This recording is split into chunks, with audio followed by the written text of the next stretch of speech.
Queridos irmãos, a graça e a paz do Senhor Jesus. Nós hoje temos mais esta oportunidade de ministrarmos a palavra do Senhor. Esperamos em Deus que o coração da igreja esteja aquecido, desejoso para ouvir aquilo que Deus quer falar ao nosso coração. Então que Deus possa se utilizar da nossa vida, que os irmãos possam, mesmo em casa, mas estarem atentos à exposição da Escritura, tudo isso para que Deus seja glorificado. E eu queria lhe convidar a você abrir a sua Bíblia. Se você não está com a sua Bíblia, ou está com o seu aparelho eletrônico, seu celular, seu smartphone, você pode localizar em 1 Pedro, no capítulo 1.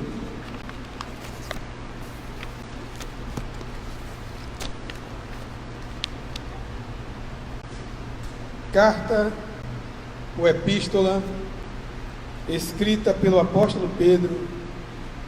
Nós vamos tentar trabalhar do verso 1 ao verso 8.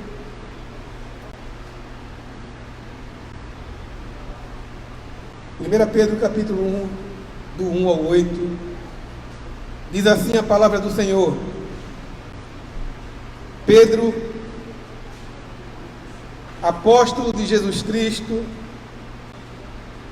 aos eleitos que são forasteiros da dispersão, no Ponto, Galácia, Capadócia, Ásia e Bitínia, eleitos segundo a presciência de Deus Pai, em santificação do Espírito, para a obediência e a aspersão do sangue de Jesus Cristo. Graça e paz vos sejam multiplicadas. Bendito Deus e Pai de nosso Senhor Jesus Cristo, que segundo a sua muita misericórdia, nos regenerou para uma viva esperança, mediante a ressurreição de Jesus Cristo dentre os mortos, para uma herança incorruptível, sem mácula, imacessível, reservada nos céus para vós outros, que sois guardados pelo poder de Deus mediante a fé, para a salvação preparada para revelar-se no último tempo. Nisso exultais, embora no presente, por breve tempo, se necessário, sejais contristados por várias provações, para que, uma vez confirmado o valor da vossa fé, muito mais preciosa do que o ouro perecível, mesmo apurado por fogo, redunde em louvor, glória e honra na revelação de Jesus Cristo. Verso 8: a quem, não havendo visto, amais, no qual, não vendo agora, mas crendo, exultais com alegria indizível e cheia de glória. Queria orar com os irmãos. Pai Santo, nós nos colocamos diante do Senhor, rogando pela Tua graça, pela ação sobrenatural e poderosa do Teu Espírito Santo, para que a Tua palavra seja ministrada, a ponto de nós sermos edificados, estimulados, e tudo isso concorra para a Tua glória e para a exaltação de Cristo, em nome de Jesus. Amém. Queridos irmãos, nós queríamos, diante do texto que nós lemos, trabalhar com os irmãos acerca dos benefícios da salvação eterna. Olhando para esse texto escrito pelo apóstolo Pedro, nós queríamos pensar com vocês quais são os benefícios que nós temos. Quais foram os benefícios que essa salvação eterna nos proporcionou? Benefícios que nos alcançam no presente e benefícios que nos alcançam na eternidade. O texto como bem sabemos, foi escrito pelo apóstolo Pedro. O apóstolo Pedro ele escreveu 2 epístolas no Novo Testamento. Aqui nós lemos e a sua segunda epístola.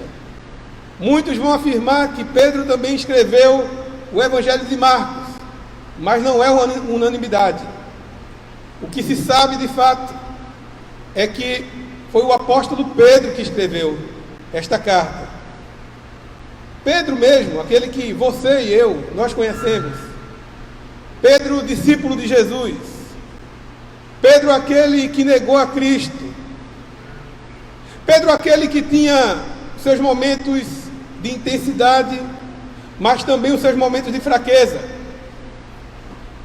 Pedro, que ora estava muito forte, mas ora estava muito fraco.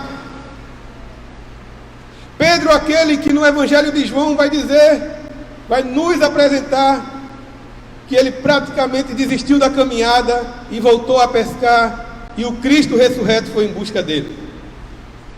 Mas agora, irmãos, quando nós nos debruçamos nesse texto de 1 Pedro, parece que é outro homem que está nos escrevendo. Diante da sua maturidade, diante do seu crescimento, diante da sua vocação. O texto que foi escrito nesta epístola, agora é por um presbítero chamado Pedro, pastor de ovelhas, um homem provado e experimentado na fé, um homem que estava padecendo sofrimentos por causa de Cristo. É por isso que este texto, irmãos, não apenas o capítulo 1, mas a epístola por completo, ela serve de refrigério para nossas almas, ela serve de alívio para a nossa dor. Esta epístola, ela serve de encorajamento para nossas vidas em dias tão difíceis e tenebrosos. Essa epístola, irmãos, ela serve para estímulos nos dias da adversidade.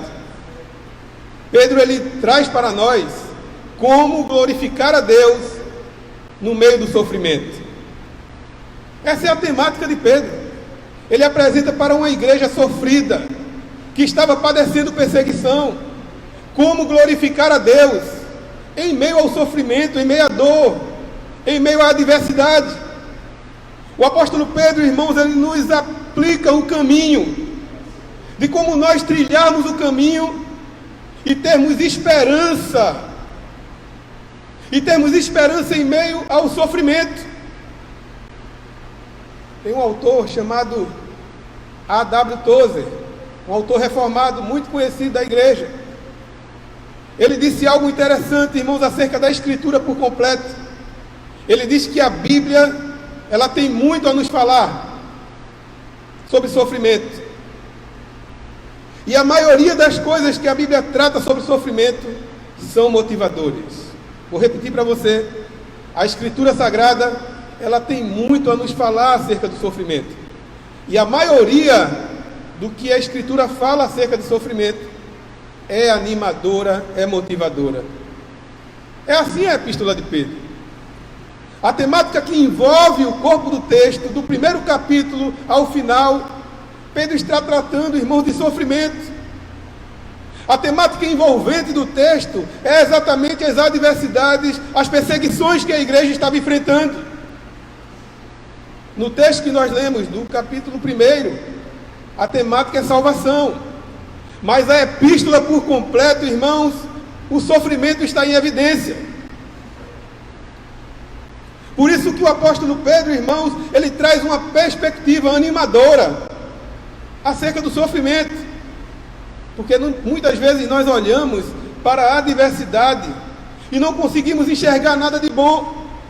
Mas Pedro, ele centra os nossos olhos e nos faz olhar pela ótica do Evangelho. Ele nos faz olhar para o sofrimento pela ótica de Cristo. Ele nos faz olhar para o sofrimento, irmãos, pela ótica do Evangelho. Que o sofrimento, ele tem um resultado eficaz. O autor se dirige aos seus destinatários num panorama espiritual e eterno. Ele se identifica no capítulo 1, verso 1, como Pedro, apóstolo de Jesus Cristo, já apresentando as suas credenciais, afirmando para aqueles irmãos que ele não vinha em nome de si mesmo. Pedro não vinha, irmãos, em nome de qualquer profeta ou qualquer liderança, mas Pedro afirmou ser apóstolo de Jesus. Ele apresenta suas credenciais. Ele apresenta suas credenciais e ele vem em nome daquele que tem todo o poder nos céus e na terra. Ele vem com autoridade apostólica, anunciando àquele povo a salvação eterna, a glória de Deus. Por isso que ele inicia, irmãos, depois de se apresentar como Pedro e apóstolo. Pedro inicia se dirigindo àqueles irmãos como eleitos, porque ele apresenta a condição espiritual e eterna daqueles irmãos. Ele não deixa de tratar acerca da condição presente, porque eles eram forasteiros da dispersão. Mas Pedro prefere iniciar, irmãos, com a condição eterna, dizendo que aqueles irmãos são eleitos de Deus. Mas eles eram forasteiros no presente. E a palavra forasteiros aqui, irmãos, trata de um morador de um país estranho. Alguém que está longe do seu lar, alguém que está numa terra estranha, alguém que está longe do seu país, alguém que não tem uma cidadania permanente. Quando trata de forasteiros aqui no versículo 1, quando Pedro escreve aos forasteiros da dispersão, ele está se dirigindo exatamente a esses que perderam seus bens, que perderam seus recursos, que deixaram suas casas, seus lares por amor a Cristo. Ele se dirige aos estrangeiros deste mundo. Ele se dirige àqueles que sabiam que esta terra não era o lar deles. Eles estavam aqui numa estadia temporal. A cidadania deles era dos céus. E Pedro afirma isso, sabendo da condição presente dos irmãos. Mas, sobretudo, meus amados, Pedro apresenta a condição eterna e espiritual daqueles irmãos. Pedro diz que eles eram eleitos, mas que eles estavam forasteiros na dispersão. Eles estavam dispersos, espalhados no Ponto, na Galácia, na Capadócia, na Bitínia, na Ásia. Mas eles eram eleitos de Deus. Pedro enfatiza, irmãos, no início dessa carta, a condição espiritual daqueles irmãos, dizendo que aquela condição de forasteiros, de dispersos, era uma condição presente e temporária, mas na eternidade, nas suas condições espirituais, irmãos, eles eram eleitos de Deus, eles foram escolhidos por Deus, eles foram amados por Deus. Deus os chamou com a vocação eterna, com a vocação incondicional e divina. Pedro, como forma, com certeza, de estímulo, em meio à dor e ao sofrimento que aqueles irmãos estavam vivenciando, Pedro explica para eles um conceito de eternidade, que os olhos dele não deveriam ficar aqui, porque eles eram cidadãos dos céus, eles eram eleitos segundo a presciência de Deus, eles eram eleitos segundo a santificação no Espírito, capítulo 1, verso 1, eles foram eleitos pela aspersão do sangue de Jesus. E Pedro conclui o verso 2 dizendo: graça e paz vos sejam multiplicadas. Era tudo, irmãos, eu acredito que aqueles irmãos precisavam ouvir inicialmente, no prefácio dessa carta, afirmando não apenas uma condição terrena, passageira, de sofrimento, de dor, mas trazendo para aqueles irmãos a sua condição eterna, que Deus o Pai, em sua presciência, em sua soberania, em sua grandeza e vocação eterna, escolheu aqueles irmãos, amou aqueles irmãos, atraiu aqueles irmãos com cordas de amor, que o Espírito santificou as suas vidas e que Cristo realizou e executou uma obra tremenda e eterna nas suas vidas. Louvado seja o nome do Senhor. Eles precisavam ouvir isso. Os leitores de Pedro, irmãos, estavam passando um tempo de muita prova, de muita perseguição. Alguns afirmam que o apóstolo escreveu esta epístola por volta de 63 depois de Cristo, muito próximo do seu martírio, porque Orígenes, irmão de Alexandria, um historiador que esteve aqui por volta de 185 depois de Cristo, ele vai contar como Pedro foi crucificado. Orígenes diz, irmãos, ele conta que Pedro foi morto pelas ordens do imperador Nero, depois do incêndio de Roma, sabendo que seria crucificado, Pedro pediu que fosse crucificado de cabeça para baixo, pois não se julgava digno de morrer na posição que o seu mestre morreu. E muitos estudiosos entendem que esta crucificação de Pedro foi por volta de 64. Isso significa, irmãos e irmãs, que Pedro estava sofrendo o fogo ardente da perseguição. Pedro não estava simplesmente, meus irmãos, aqui escrevendo, estimulando os irmãos longe da perseguição. Ele estava sendo perseguido, sim. O fogo da perseguição estava ardendo. Pedro estava prestes a ser crucificado. E aí por isso que se justifica a temática da carta: sofrimento. É isso mesmo, Pedro fala de sofrimento nesta carta, tanto dele quanto dos irmãos que estavam dispersos. E aí o seu propósito dominante é encorajá-los, é estimulá-los a não esmurecer na fé, é encorajá-los a manter firmes as suas condutas. Pedro encoraja os irmãos a estarem firmes durante o sofrimento, trazendo o conceito de que é possível sim agradar a Deus no meio do sofrimento, é possível sim agradar a Deus no momento da dor, é possível sim agradar a Deus no momento da adversidade. É possível, Pedro diz. Isso traz ânimo para mim e para você nesta noite, nesse tempo que nós estamos vivenciando, irmãos. Nós precisamos de ânimo. Mas não é qualquer ânimo, é o ânimo do Evangelho. É o ânimo que vem da graça de Deus, dos preceitos de Deus. E Pedro, irmãos, como um bom pastor, ele traz exatamente este ânimo, este encorajamento, este estímulo para irmãos que estavam padecendo, sofrendo muito. Perceba que apesar desta temática permear a carta, mas o apóstolo Pedro, ele não inicia, irmãos, lamentando as suas dores. Ele não inicia tratando das suas lágrimas. Ele não inicia expondo aos irmãos as suas dificuldades do dia a dia, não. Mas ele prefere, irmãos, no verso 3, iniciar essa epístola glorificando a Deus, exaltando a Deus, louvando a Deus. Por isso que ele diz, no verso 3, bendito Deus e Pai de nosso Senhor Jesus Cristo, que segundo a sua muita misericórdia, nos regenerou para uma viva esperança. Pedro inicia, irmãos, louvando a Deus. Ele não inicia murmurando, ele não inicia lamentando, ele não inicia chorando, apontando as suas lágrimas, as suas dores, não. Ele inicia exaltando ao Rei. Bendito, bendito Deus e Pai. Por isso, irmãos, que ele apresenta nessa sequência os benefícios dessa salvação eterna, os benefícios desta eleição, planejada pelo Pai, executada pelo Filho, aplicada pelo Espírito Santo. E Pedro aí vai desmembrar e trazer tamanhos benefícios que essa salvação nos trouxe. Eu quero pontuar alguns para vocês.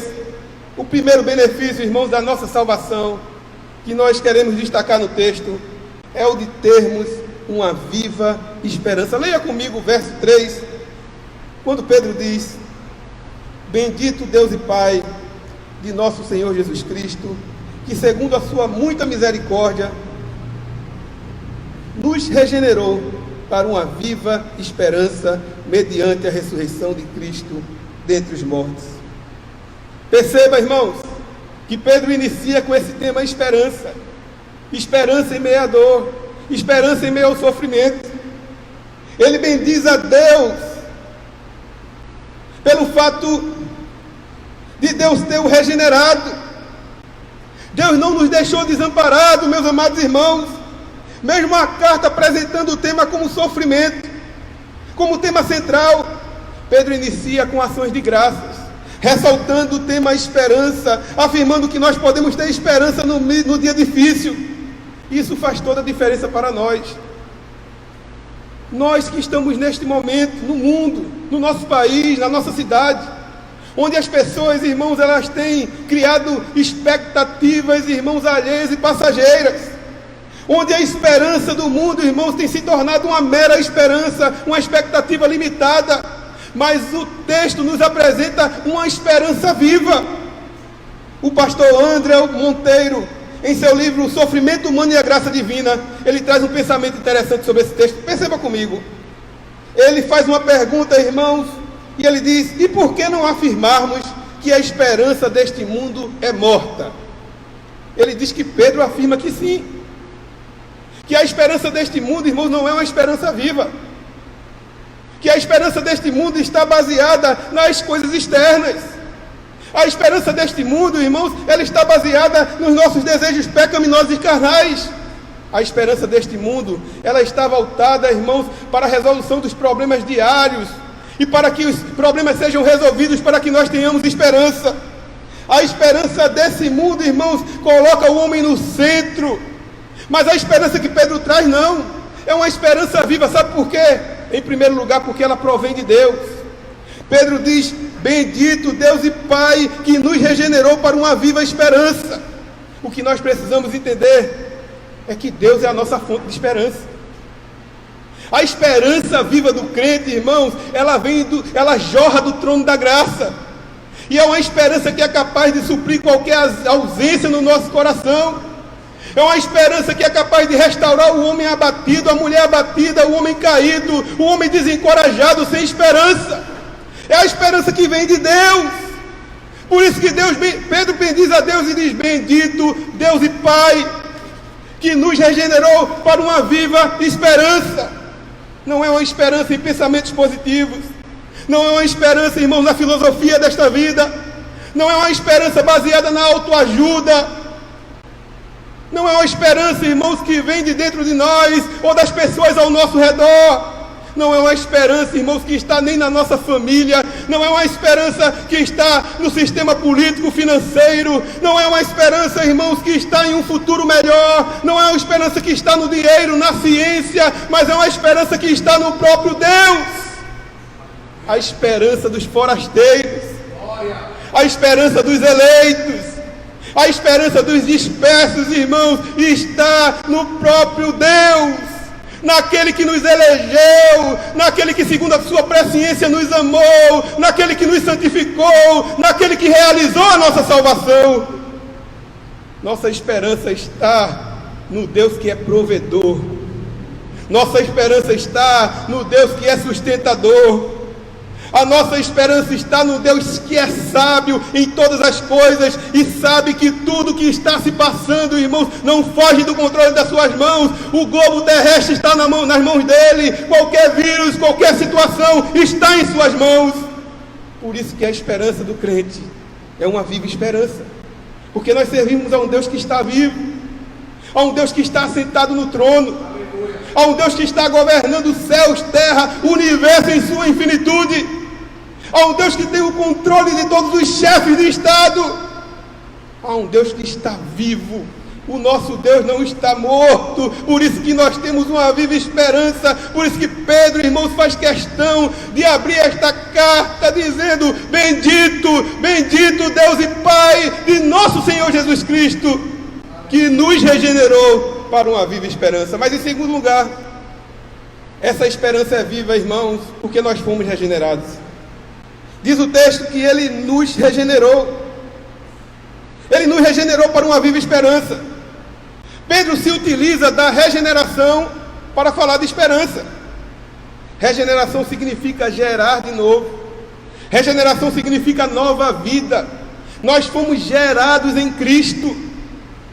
Nós estávamos mortos em nossos delitos e pecados. Mas Cristo, irmãos, Ele nos gerou, Ele nos regenerou. Quem está morto em delitos e pecados não consegue ter uma esperança viva.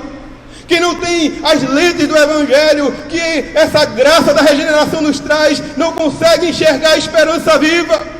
Porque a esperança viva, irmãos, vem a partir de um novo nascimento, vem a partir de uma nova cosmovisão cristã, vem a partir de uma perspectiva nova, a perspectiva do Evangelho. Por isso que é necessário nascer de novo. Eu não sei, eu não conheço, se você está me assistindo e você ainda não se achegou ao Evangelho, se essa mensagem graciosa ainda não chegou no seu coração, eu digo para você como Cristo afirmou para aquele homem, em João capítulo 3, Nicodemos: é necessário nascer de novo.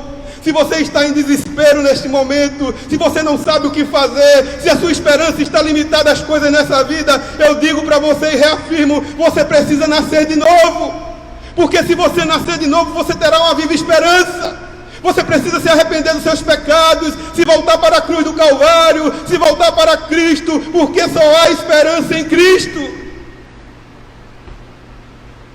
Ele disse que Ele nos regenerou para uma viva esperança. A viva esperança é alguém que tem uma nova mente.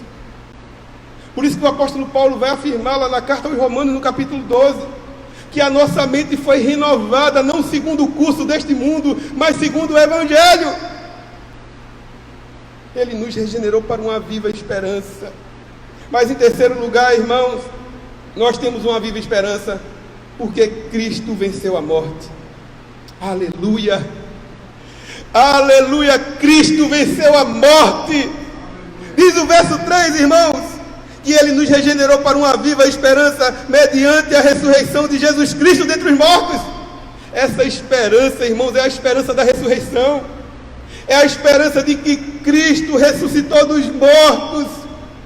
E só tem essa esperança, irmãos, quem foi regenerado. Como diz o Simon Kistemaker, ele diz que sem ressurreição não teríamos esperança, e nossa esperança não faria sentido. Muitos autores vão dizer que a regeneração é uma ressurreição espiritual, porque nós nascemos da água e do Espírito, mas essa ressurreição espiritual que nos dá a nova vida, esse novo nascimento, aponta para uma ressurreição que vai acontecer no futuro, quando Cristo vir.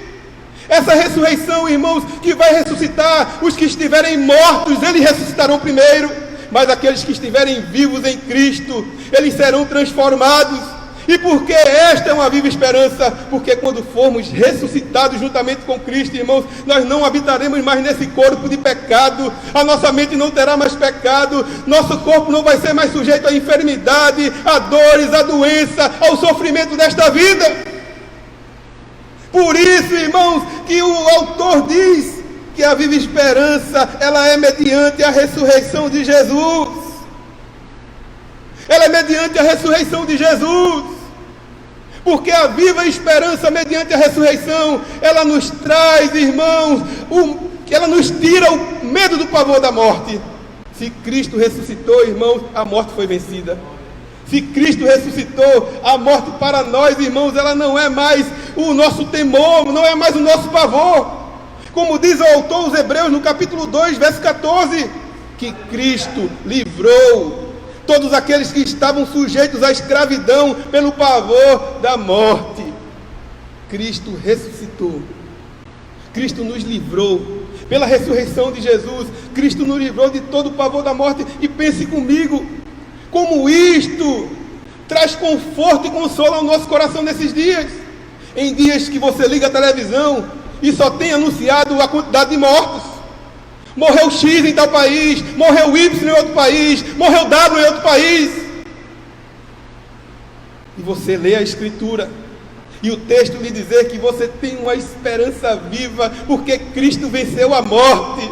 Isso é glorioso, louvado seja o nome do Senhor. Essa é a esperança do cristão. Cristo venceu a morte, e Ele nos livrou do pavor da morte. E aí, irmãos, não tem vírus, não tem enfermidade, não tem dor, que não leve o nosso coração a ter uma disposição nova, um ânimo novo. Portanto, esse é o primeiro benefício que eu queria pontuar com vocês, que nós temos uma viva esperança. O benefício que nós herdamos da salvação que Cristo nos deu. Mas em segundo lugar, irmãos, nós temos outro benefício. O benefício de termos uma herança segura. Versículo 4.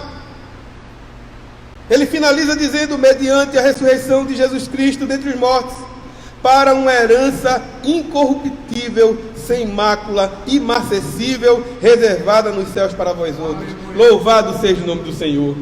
Nós temos uma herança segura. Nós temos uma herança segura. Por que nós temos uma herança segura? Porque a nossa herança é incorruptível. Porque a nossa herança é sem mácula. Porque a nossa herança é imarcessível. Por que nós temos uma herança segura? Porque a nossa herança, meus amados irmãos, ela está reservada nos céus, onde o ladrão não rouba, onde a traça não corrói, onde a ferrugem não chega.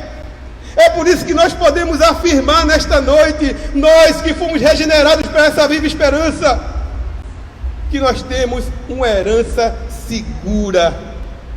E aí Pedro vai usar 3 figuras para explicar essa herança para nós. Ele vai dizer que ela é incorruptível, ou seja, que ela não se corrompe, ela jamais apodrece, ela jamais se deteriora, ela jamais perece. Nós estamos em tempos, meus queridos, em que muitas pessoas estão desesperadas, muitas pessoas estão perdendo seus bens, estão perdendo seus recursos financeiros, estão mexendo nas suas economias. A questão material tem afetado o mundo, muito o mundo. E quando nós olhamos para esse texto, irmãos, ele nos dá esperança, porque a nossa herança, ela jamais perece. A nossa herança, ela jamais apodrece. A nossa herança, ela não se deteriora.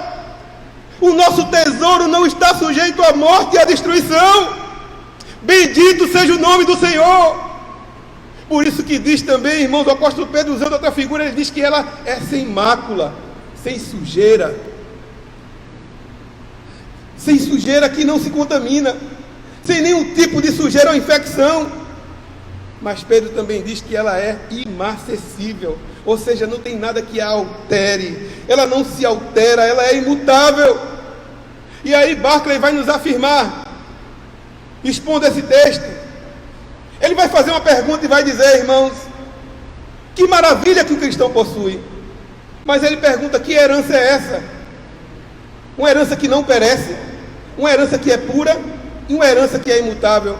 Ele vai usar o texto do salmista no Salmo 16, quando o salmista diz no 16, verso 5, o Senhor é a porção da minha herança. O Senhor é a nossa herança, irmãos. Nós devemos nos alegrar nesta noite, porque a nossa herança é o Senhor. Eu quero dizer para você que me assiste, que o Senhor é a nossa herança, que a nossa herança, não pense que você vai chegar no céu e vai se gloriar no ouro, no topázio, no cristal, ou no brilho da pedra de jaspe, não. O que vai encher a nossa vida e o nosso coração é a presença de Deus, porque Ele é a nossa herança, é Ele que é puro, é Ele que é imutável, é Ele que não perece. Que temos nós além dos céus? Que temos nós nos céus além do Senhor? Que temos nós na terra senão o Senhor? O Senhor é a porção da nossa herança. Portanto, irmãos, esse é o segundo benefício que Pedro afirma, que nós destacamos, que nós temos uma herança segura. Mas em terceiro lugar, o terceiro benefício é o de estarmos protegidos em Deus no presente e seguros na eternidade. Leia comigo no verso 5. O texto diz, ele termina dizendo acerca da herança reservada nos céus para vós outros, no verso 4. E no verso 5 ele diz, vós outros, ou seja, a igreja. Ele está falando de nós, ele está falando daqueles irmãos. Vós outros que sois guardados pelo poder de Deus, mediante a fé, para a salvação preparada para revelar-se no último tempo. Aleluia. Meus amados irmãos, além de nós termos uma herança segura, Deus, Ele nos guarda no presente. Deus, Ele nos sustenta na eternidade. Se o texto parasse por aqui, nós já estaríamos felizes. Mas o texto continua dizendo que nós temos mais benefícios, que Deus, Ele nos guarda pelo seu poder.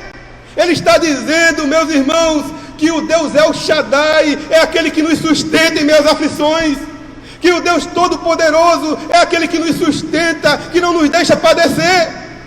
Não foi assim que o Senhor disse, irmãos, que estaria conosco todos os dias, até a consumação dos séculos? Ele disse que estaria conosco todos os dias, até a consumação dos séculos. Em Josué capítulo 1, verso 5, ele diz, eu não te deixarei, nem te desamparareis. Em 2 Coríntios capítulo 4, verso 9, ele diz que os cristãos podem ser perseguidos, sofrer mas nunca serão desamparados. Meus amados irmãos, nós somos guardados no poder de Deus. Nós não somos guardados no nosso poder. Nós não somos guardados no poder dos homens, mas nós somos guardados no poder de Deus. É o Deus Todo-Poderoso, o Deus sustentador do universo, o Deus Criador dos céus e da terra. É Ele que nos sustenta, é Ele que nos sustenta, é Ele que nos segura firmes no meio da aflição, no meio da dor, no meio da dificuldade. Isso não significa que Deus, que não vai deixar de acontecer adversidades conosco. Isso significa que não vai deixar de acontecer adversidades. As adversidades vão acontecer sim, as dificuldades vão acontecer sim, mas o Deus poderoso, Ele é aquele, meus amados irmãos, que Ele envia a graça necessária para nós suportarmos esse sofrimento, para nós atravessarmos esse momento de dor, inclusive para nós vencermos esse sofrimento. Bendito seja o nome do Senhor. Por isso que nós estamos protegidos no presente, ainda que sejamos afetados com dores, com provações, com dificuldades, irmãos. Deus é aquele que nos preserva, Ele não nos deixa padecer, Ele não vai deixar a sua igreja esmurecer. Ele fez assim com os irmãos estavam sendo perseguidos, passando pelo fogo da perseguição, mas Deus com sua mão poderosa os sustentou. Louvado seja o nome do Senhor. Mas também, irmãos, isso tem a ver com a nossa salvação. Tem a ver com a nossa salvação, porque nós somos guardados pelo poder de Deus. Diz o texto aqui no verso 5, irmãos, que nós somos guardados pelo poder de Deus mediante a fé para a salvação preparada. Escute uma coisa nesta noite: você não consegue salvar-se a si mesmo, você não consegue salvar a sua alma. Mas o Deus que é poderoso, Ele garante que Ele vai lhe sustentar na sua fé. Filipenses capítulo 1, verso 6, diz o apóstolo Paulo: eu estou plenamente convicto, eu estou plenamente certo de que aquele que começou a boa obra em vós, Ele é poderoso para completá-la até o dia de Cristo. Deus é poderoso para nos sustentar. Deus é poderoso para nos manter firmes, irmãos, até o dia da sua vinda. É bem verdade que nós ficamos abatidos, é bem verdade que a nossa fé muitas vezes ela se abate, ela esmurece, mas Deus, Ele sempre derrama uma graça capacitadora para que nós sejamos restaurados e glorifiquemos ao seu nome. Em Judas 24, naquela epístola bem pequena, Judas vai afirmar, irmãos, que Deus é poderoso para nos guardar dos tropeços e nos apresentar com exultação na glória. Deus é poderoso para nos guardar, para nos sustentar. A palavra guardar aqui, irmãos, é uma palavra de um termo militar no grego, similar a um soldado que está no posto de serviço, guarnecendo o seu posto, atento, sem toscanejar. Deus é aquele que guarnece a nossa salvação. Deus é aquele que guarda a nossa vida, que nos sustenta, que não deixa a sua igreja perecer. A palavra de Deus diz, irmãos, que Ele vai nos apresentar de forma gloriosa no grande dia, que Cristo vai nos conduzir até o fim. Aquele que foi salvo, aquele que foi regenerado, aquele que foi transformado pelo Evangelho, ele vai chegar até o fim, ainda em meio à dor, ainda em meio ao sofrimento, porque nós estamos guardados no poder de Deus. Estamos guardados no poder de Deus. O Deus El Shaddai, o Deus Todo-Poderoso. Hernando Dias Lopes, ele vai nos ajudar nesse texto. Ele vai dizer, irmãos, que nós fomos salvos no passado, que nós estamos sendo salvos no presente e que nós seremos salvos no futuro. Ele diz que no passado nós fomos salvos por meio da justificação. No presente, nós fomos salvos por meio da santificação. No futuro, nós seremos salvos por meio da glorificação. Na justificação, fomos salvos, irmãos, da condenação do pecado. Nós estávamos condenados em nossos pecados, distantes de Deus, caminhando para o inferno, mas Ele nos livrou da condenação do pecado. No presente, irmãos, nós estávamos nas mãos do poderoso pecado. O pecado nos dominava, o pecado nos atraía, o pecado fazia bem para nós. Mas agora, irmãos, em Cristo nós fomos livres do poder do pecado. Fomos livres do poder do pecado. O pecado, ele vem ao nosso coração. O pecado, ele quer nos atrair. Mas o pecado, ele não tem poder sobre nós. Porque nós fomos santificados, como Pedro diz no capítulo 1, verso 1. Que nós fomos, no capítulo 1, verso 2, que nós fomos santificados pelo Espírito para a obediência. Louvado seja o nome do Senhor. Mas também, irmãos, não para por aí. Hernando Dias Lopes vai dizer que no futuro nós seremos glorificados. E aí, sendo livres da condenação do pecado, sendo livres da presença, do poder do pecado, nós seremos livres da presença do pecado. Essa é a maior vitória, irmãos, que nós temos. Que Deus é aquele que nos guarda, que nos sustenta. É aquele que está com as mãos estendidas, nos sustentando e nos levando para a glória. Louvado seja o seu nome. Portanto, irmãos, nós estamos protegidos no presente e seguros na eternidade, como diz o texto. Mas o último benefício é saber que os sofrimentos desta vida, eles não se comparam à alegria da salvação. Do verso 6 ao 8, irmãos, Pedro vai tratar sobre isso. Ele diz: nisso exultais. A palavra exultação aqui, irmãos, trata de uma explosão de alegria. Exultar não é uma alegria qualquer, mas é uma explosão de alegria, gritos de júbilo. Pedro está dizendo: nisso exultar em quê? Na salvação, naquilo que ele disse anteriormente. Exultar na regeneração, exultar na viva esperança, exultar na herança segura, exultar que nós estamos guardados no poder de Deus, exultar nessa salvação que está preparada para o último dia. Ele diz: nisso exultai, embora no presente por breve tempo, se necessário sejais contristados por várias provações. Se você puder, acompanhe comigo o texto. No verso 7 ele diz: para que, uma vez confirmado o valor da vossa fé, muito mais preciosa do que o ouro perecível, mesmo apurado por fogo, redunde em louvor, glória e honra na revelação de Jesus Cristo, a quem, não havendo visto, amais, no qual, não vendo agora, mas crendo, exultais com alegria indizível e cheia de glória. Louvado seja o Senhor, irmãos. Pedro diz que nós estamos guardados pelo poder de Deus. Guardados pelo poder de Deus não significa que nós não teremos provações. Nós teremos sim provações, irmãos. Nós passaremos por dificuldades sim. Mas Pedro diz que em meio a essas dificuldades nós devemos exultar nessa poderosa experiência da salvação, nesses benefícios gloriosos que nós recebemos de Cristo. Nós recebemos de Cristo, irmãos, benefícios gloriosos, e isso deve trazer exultação, deve trazer explosão de alegria, deve trazer explosão de júbilos em nossa vida. Aleluia. Por isso que não se compara, meus amados irmãos, aos sofrimentos desta vida. O apóstolo Paulo, ele vai nos ajudar, ele vai dizer que eu estou convencido de que os sofrimentos do tempo presente não há de ser comparado com a glória que nos está reservada. O sofrimento do tempo presente, irmãos, não tem como se comparar com a glória eterna. Nós temos uma glória eterna reservada nos céus, nos esperando. Louvado seja o nome do Senhor.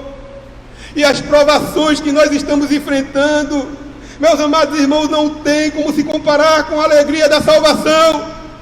O texto sagrado diz que nem olhos viram, nem ouvidos ouviram, nem jamais penetrou em coração humano o que Deus tem preparado para aqueles que o amam. Eu vou repetir para você: nem olhos viram, nem ouvidos ouviram, nem jamais penetrou em coração dos homens e o que Deus tem preparado para nós. Louvado seja o nome do Senhor. Nenhuma alegria, meus amados irmãos, nenhuma provação, ela supera esta alegria que inicia aqui nesta vida. Esta alegria que inicia aqui, irmãos, quando nós nos voltamos para Cristo, mesmo enfrentando provações, mesmo enfrentando perseguições, mesmo enfrentando lutas, mesmo enfrentando essa situação que nós estamos enfrentando. Quando o apóstolo Pedro diz aqui no verso 6 que nós iremos passar por várias provações, a palavra no original, irmãos, ela se refere A palavra várias se refere a muitas cores, a provações diversificadas. Há várias provações, porque aqueles irmãos que estavam dispersos e peregrinos, eles estavam passando por várias provações, sim. Eles tinham perdido seus bens, eles tinham perdido, irmãos, seus recursos, eles estavam sendo excluídos da sociedade. E Pedro, como um pastor, irmão, sensível, Pedro, como um pastor de ovelhas sensível, ele enxerga que os irmãos estão passando por várias provações. E ele se dirige aos irmãos com esse coração pastoral, com esse coração sensível, mostrando, irmãos, exatamente que a alegria desta vida, ela não se compara, que as provações dessa vida não se comparam à alegria da salvação. Outra coisa, irmãos, é que mesmo tendo essa alegria, nós sabemos que as provações, elas doem. Nós sabemos que as lutas e as dificuldades dessa vida, nós somos afetados por ela. Nosso coração se entristece. A dor, ela vem ao nosso coração, à nossa alma. Por isso que Pedro diz aqui no verso de número 6: no presente, por breve tempo, sejais contristados. Ou seja, Pedro, em sua sensibilidade pastoral, irmãos, ele percebe que as provações, elas afetaram os irmãos, que eles estavam entristecidos, que eles estavam sendo, de certa forma, afetados pelas dificuldades, porque as provações eram várias. As dificuldades, irmãos, elas existiam, e muitos irmãos ficavam abatidos, aflitos, profundamente tristes. E nós não ficamos assim, irmãos. Quem pode me dizer aqui nesta noite que não está desta forma, ou que não passou por isso? Abatimento, tristeza, angústia. Pedro está tratando justamente isso com os irmãos, que eles estão contristados. Isso não significa, irmãos, que nós perdemos a fé. Isso não significa que nós abandonamos a Deus. Estar contristados, irmãos, significa que nós somos de carne e osso. Estar contristados significa que nós somos humanos. Estar tristes, irmãos, se abater, faz parte da provação. E Pedro, em sua sensibilidade pastoral, ele enxerga isso. A palavra contristado aqui, irmãos, é a mesma palavra que o evangelista usa lá para tratar da tristeza e da angústia que Cristo estava sofrendo no Getsemane. O termo, ele trata, irmãos, justamente de uma tristeza aparente com a perda de um ente querido muito próximo. Eles estavam sofrendo muito, eles estavam muito entristecidos. Mas eu quero dizer uma coisa para você nesta noite. Eu quero dizer para você, eu tenho certeza, se você olhar para a salvação, se você se derramar em Deus, na mesma medida que você tiver a dor, que você sentir a adversidade afrontando o seu coração, Deus vai derramar alegria na sua alma. Deus vai derramar alegria no povo sofredor. Deus sempre fez isso. Ele sempre fez isso. Ele sempre derramou alegria no meio do seu povo, em momentos caóticos, em momentos de adversidades. No entanto, irmãos, as provações, elas servem para provar que a nossa fé é verdadeira. As provações, elas têm um objetivo. No verso 7, Pedro, dando continuidade ao texto, no final do verso 6, ele fala de várias provações. Mas no 7 ele continua dizendo: para que, uma vez confirmado o valor da vossa fé. Perceba, Pedro está dizendo que tem um objetivo. Deus não permite as provações por acaso. Deus não permite as adversidades, irmãos, simplesmente porque não tem um objetivo nisso. Mas o texto diz: para que, uma vez confirmado o valor da vossa fé. As provações, elas servem para autenticar a nossa fé. As provações, elas servem, irmãos, para ratificar a nossa fé. Elas servem para confirmar a nossa fé. Tem um autor, irmão, chamado E.H. Chapin, que ele diz que as mais fortes almas, escute isso, ele diz que as mais fortes almas, elas emergem do sofrimento. As mais fortes almas, elas emergem do sofrimento. As mais fortes almas, elas emergem do sofrimento. Pedro diz, irmãos, que a fé é um instrumento básico para nós suportarmos todo o sofrimento. Verso 7 ele diz: para que, uma vez confirmado o valor da vossa fé. Ele não está tratando de um pensamento positivista. Ele não está tratando de um sentimento otimista simplesmente. Ele não está tratando de uma autoconfiança, ou para que algo aconteça que nós queremos que seja verdade, não. Ele está falando de uma fé autêntica, uma fé convicta no Deus que elegeu a igreja, e que junto com essa eleição, Deus dispensou benefícios eternos para essa igreja. Essa igreja ela foi eleita, essa igreja ela foi chamada pelo Evangelho, essa igreja ela foi regenerada, essa igreja ela foi convertida, essa igreja ela foi santificada, essa igreja ela foi adotada, essa igreja, irmãos, ela será glorificada, bendito seja o nome do Senhor. É uma fé autêntica, é uma fé que é provada, é uma fé autêntica no Evangelho. Meus amados irmãos, só a fé em Cristo, ela é capaz, só a fé em Cristo, ela é capaz de nos levar a resistir ao dia mau. Só a fé em Cristo, irmãos, de maneira bem sucedida. Só a fé em Cristo é possível nos levar a nós passarmos pelo dia da adversidade.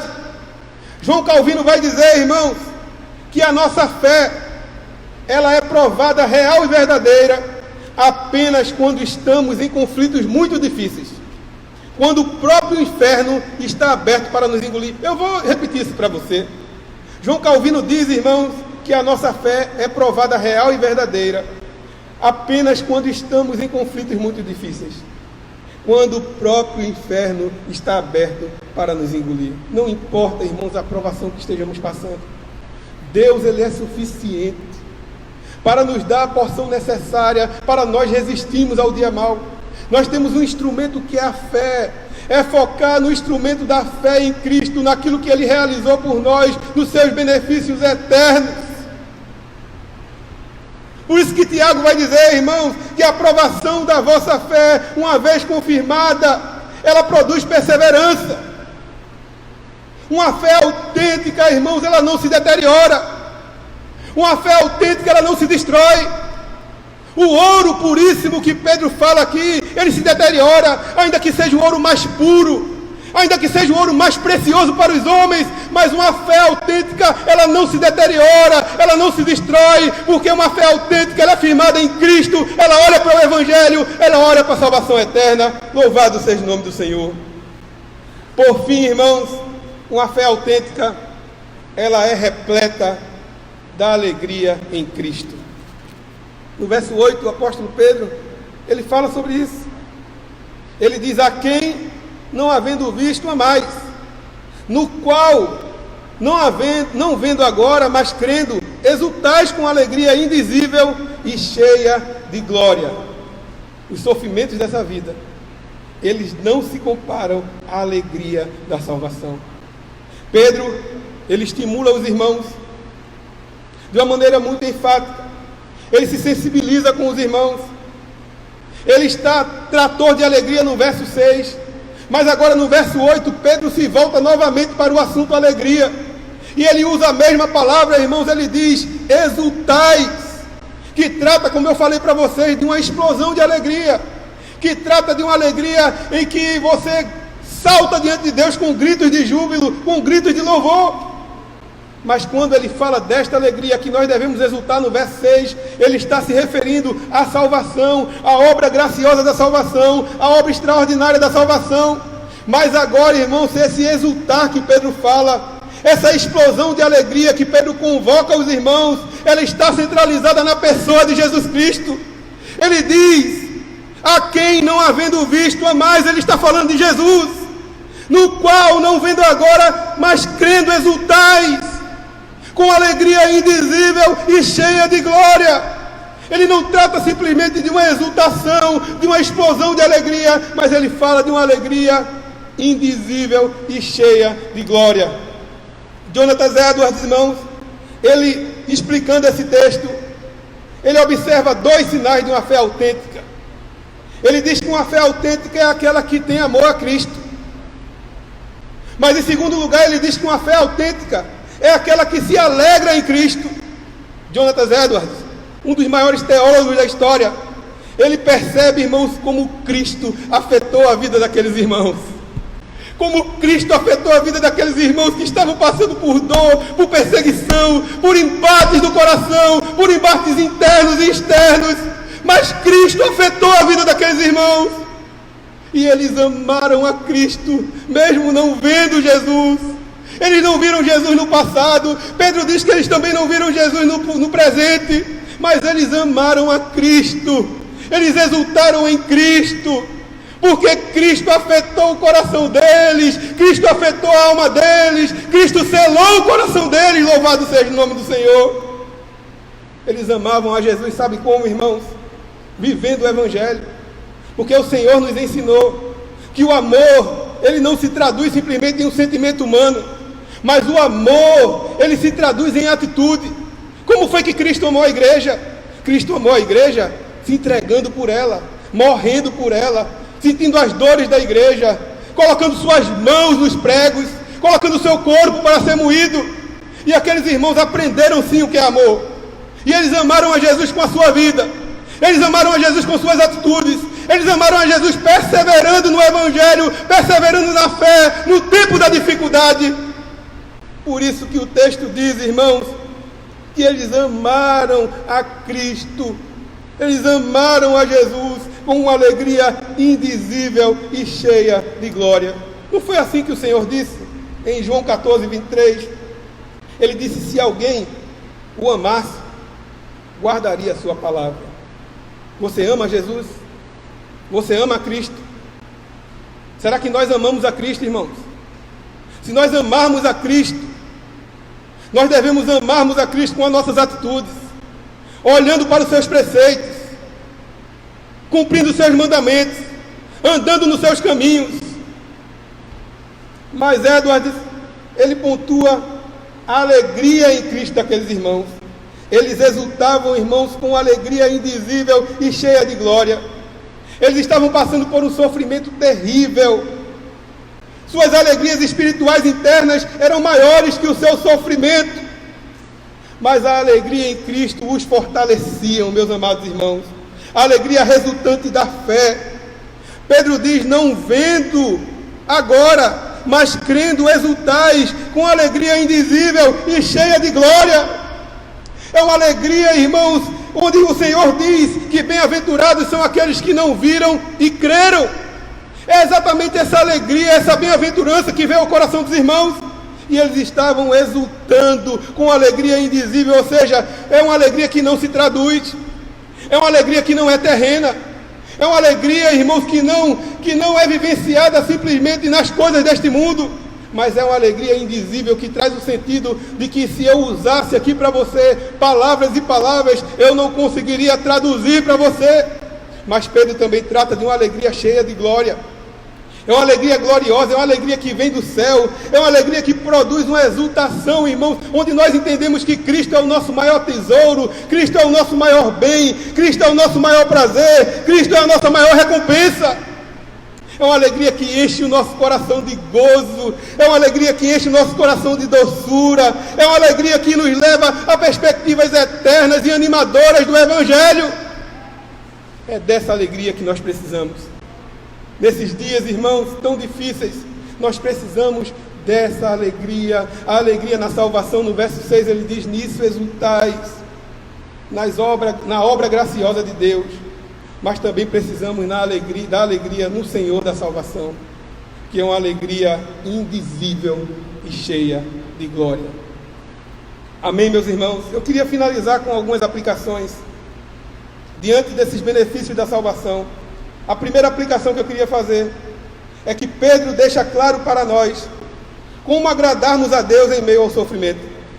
É possível sim trilhar a estrada da dor, glorificando a Deus, fazendo a vontade de Deus, confiando nas suas promessas. O texto dá uma percepção diferente das provações. A segunda aplicação é que, como aqueles irmãos, nós somos peregrinos. Eu e você, nós somos peregrinos. Nós somos forasteiros. Nós somos estrangeiros nesse mundo. Escute, meus irmãos, nós não podemos criar raízes neste mundo. Nós já temos a certeza e a convicção de que este mundo, irmãos, ele está falido. Este mundo está caminhando para o fracasso, mas nós devemos firmar nossas expectativas em Deus. Nós somos forasteiros. É claro que nós oramos e pedimos a Deus para que Ele intervenha, para que Ele entre com misericórdia nesses dias, para que uma vacina seja encontrada, para que as coisas voltem ao normal. E isso sim é a nossa vontade, nós temos essa expectativa, mas eu quero conduzir você, a sua mente, a perspectivas eternas. Porque nossa estadia aqui é temporária.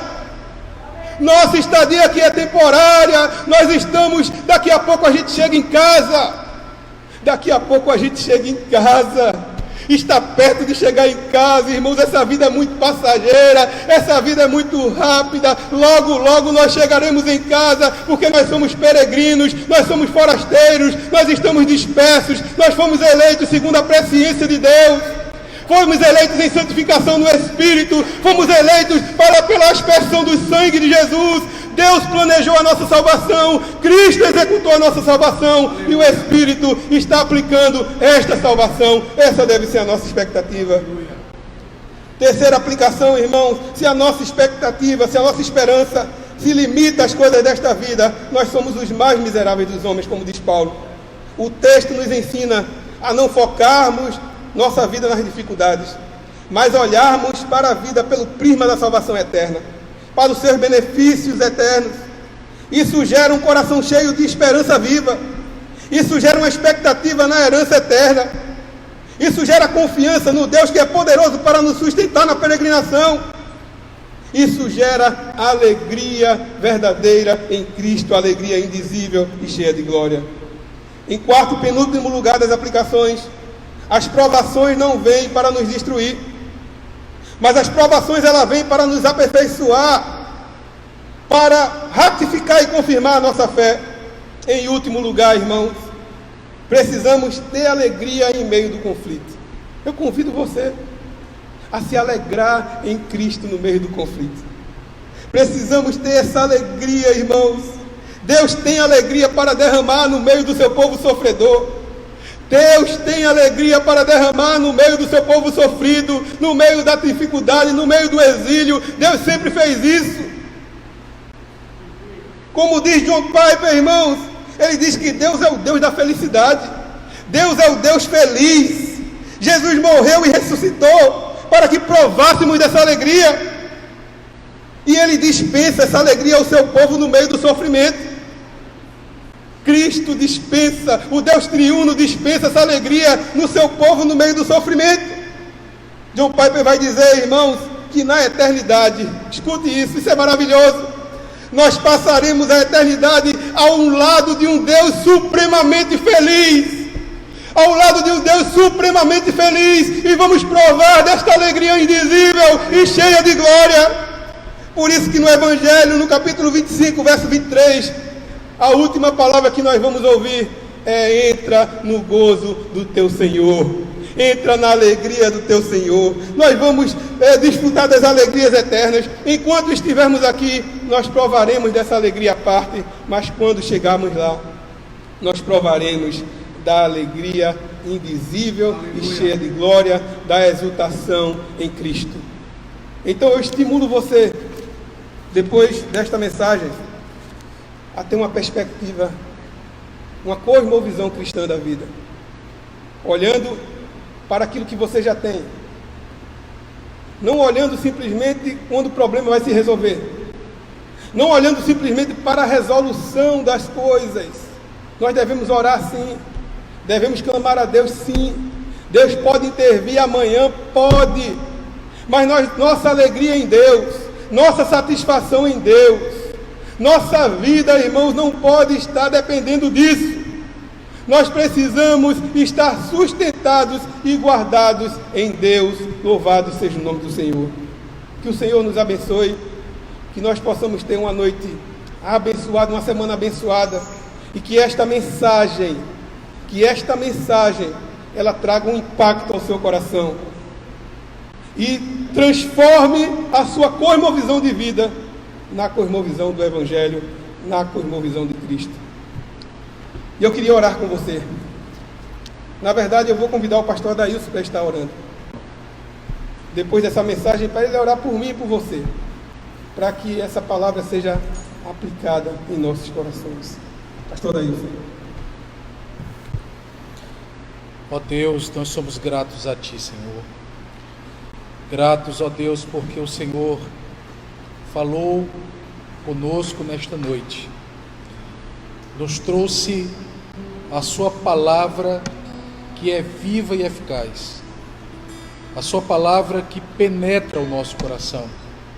A Sua palavra que estimula a nossa fé, que estimula-nos na jornada, que estimula-nos, ó Deus, apontando para a eternidade. Sabendo, ó Deus amado, que nós estaremos com o Senhor para sempre. Mas não somente, ó Deus, a estar com o Senhor, mas estar com o Senhor em plena felicidade. Estar com o Senhor em plena satisfação. Estar com o Senhor, ó Senhor, numa felicidade plena, numa felicidade completa, não dependente das coisas naturais da vida, mas dependente do Senhor, porque a nossa alma se alegrará em Ti, a nossa alma exultará no Deus da nossa salvação. Esta esperança, ó Deus, que temos de que nós estaremos com o Senhor, traz felicidade para nós, e a nossa felicidade plena está no Senhor. Todas as felicidades desta vida, elas são, ó Deus amado, passageiras, felicidades que não se firmam e que não se fixam, mas a nossa felicidade, ó Senhor amado, é estarmos satisfeitos em Ti. E quanto mais estivermos satisfeitos em Ti, mais felizes nós seremos. Quanto mais estivermos, ó Deus, satisfeitos e alegres em Ti, mais felizes seremos. Porque foi exatamente, Senhor, para isso que nós somos criados. Nós fomos criados para gozar do Senhor, para nos alegrar do Senhor, para provar da Sua glória, Senhor. E é por isso, ó Deus, que a nossa alma deve exultar, ó Senhor, plenamente na Sua graça, porque o Senhor é a nossa alegria, o Senhor é a nossa felicidade, o Senhor é a nossa plenitude. Louvado seja o Teu nome.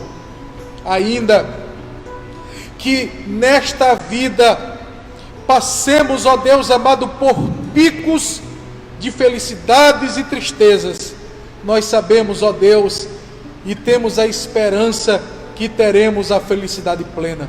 E é por isso, ó Deus, que a nossa alma espera em Ti, que a Sua palavra, ó Deus, seja aplicada ao coração de todos aqueles que escutam, e que cada um destes, ó Deus, venha gozar do Senhor e se alegrar no Senhor. Toma-nos em Tuas mãos, ó Deus, neste tempo de dispersão, neste tempo de distanciamento social, que o Senhor esteja nos ajudando em nossas casas, que o Senhor esteja nos ajudando nos momentos a sós, ó Pai, fortalecendo a nossa alma. É o que nós pedimos ao Senhor, em nome de Jesus, amém.